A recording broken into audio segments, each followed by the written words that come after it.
So, what's up mga ka-agri? So, ayun po, ano nga bang dapat gawin pagkatapos po nating mag-bacterial flushing? So, i-share ko po sa inyo yung practice ko po dito sa aming backyard farm. So, ito po yung ginagawa. Right after po na makapag-bacterial flushing, ayun po, nagbibigay tayo ng Vitamin Pro Powder Health Enhancer. So, ayan po.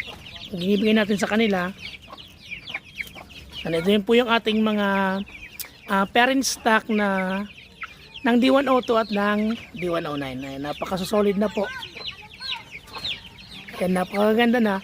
So, ayun, bibigay po tayo ng Vitamin Pro Powder. Kasi kapag po powder flushing po tayo, na isasama pong na-flush yung mga good bacteria at mga good microorganisms sa gut ng ating mga manok or sa kanilang digestive tract.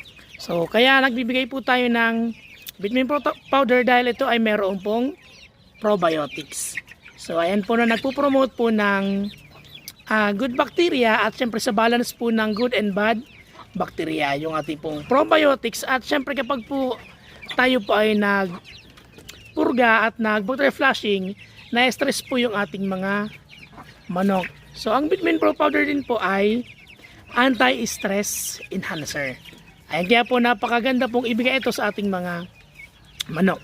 So, ang ating Vitamin Pro Powder rin po ay immunity enhancer, energy enhancer, digestion enhancer, kaya nga po may probiotics at growth enhancer. Kaya ito po yung ginagawa ko right after po ng bacterial flushing na 3 days ng sulfuric sa umaga at Primoxil powder sa hapon. So, the next day po, after 3 days, nagbibigay na po ako ng Vitamin Pro Powder. So, every other day na po yan para po bumalik po yung sigla nila sa pagkain. At syempre, yun nga po yung mga good bacteria at mga microorganisms sa gut ng ating mga manok. At syempre po, malesen po yung stress na dulot po nung pagpupurga at ng bacterial flushing. Ayan po, syempre gawin po tayo mga produkto ng Battlecac.